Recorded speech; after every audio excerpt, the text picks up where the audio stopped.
क्या आपने कभी सोचा है कि कुछ लोगों की जिंदगी अचानक क्यों बदल जाती है? कल तक सब कुछ ठीक था और आज हर काम बिगड़ने लगता है। पैसा रुक जाता है, रिश्ते टूटने लगते हैं, मन बेचैन रहने लगता है।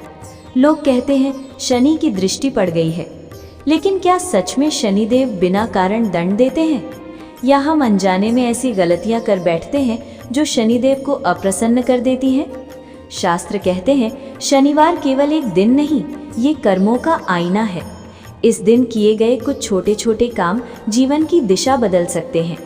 एक परिवार की कहानी है जिसने इन नियमों को मजाक समझा और फिर जो हुआ उसने उनकी जिंदगी हिला दी।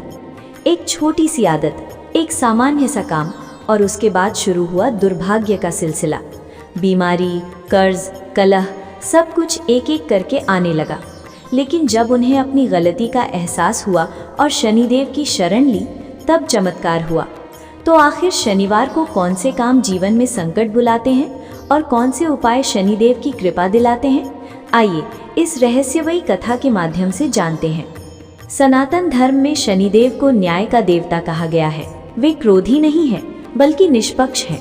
जो जैसा कर्म करता है, शनिदेव उसे वैसा ही फल देते हैं। एक छोटे से नगर में रमेश नाम का व्यक्ति रहता था। वो मेहनती था, लेकिन पिछले कुछ समय से उसकी जिंदगी में परेशानियां बढ़ने लगी थी। काम रुक जाता, पैसे अटक जाते, घर में झगड़े होने लगे। रमेश की पत्नी सुनीता अक्सर कहती, पता नहीं किसकी नजर लग गई है। एक दिन मोहल्ले में आए एक वृद्ध साधु ने रमेश से कहा, तुम्हारी समस्या नजर या भाग्य नहीं, कर्म और शनिदेव से जुड़ी है। रमेश चौंक गया। साधु ने पूछा, क्या तुम शनिवार के नियम जानते हो? रमेश हंस पड़ा, आजकल कौन मानता है ये सब? साधु मुस्कुराए, जब तक इंसान समझता नहीं तब तक शनि सिखाते हैं।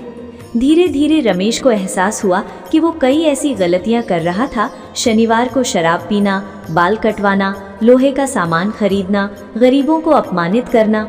शास्त्र कहते हैं कि शनिवार संयम का दिन है।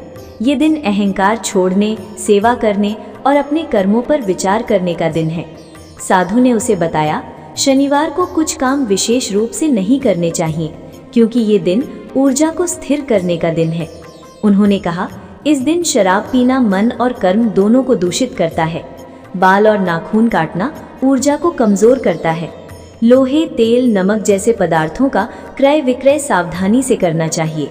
रमेश ने पहली बार इन बातों को गंभीरता से लिया, लेकिन कहानी में मोड़ तब आया जब एक शनिवार उसने इन नियमों की अनदेखी कर दी।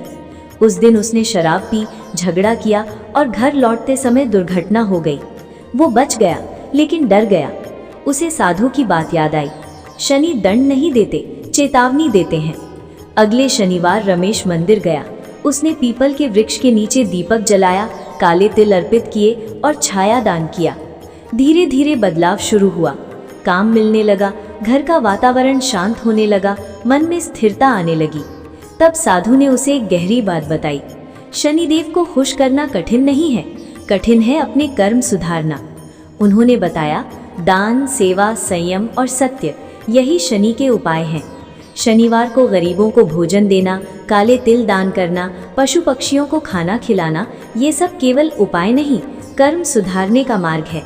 समय बीतता गया, रमेश की जिंदगी बदल गई। अब वो शनिवार को भय से नहीं, श्रद्धा से देखता था। उसे समझ आ गया कि शनि दुर्भाग्य नहीं लाते, वे हमें सही रास्ते पर लाते हैं। इस कथा का संदेश यही है, शनिदेव न्याय के देवता हैं। वे हमें डराने नहीं, जगाने आते हैं। जब इंसान अपने कर्म सुधार लेता है, तब वही शनि सबसे बड़े संरक्षक बन जाते हैं।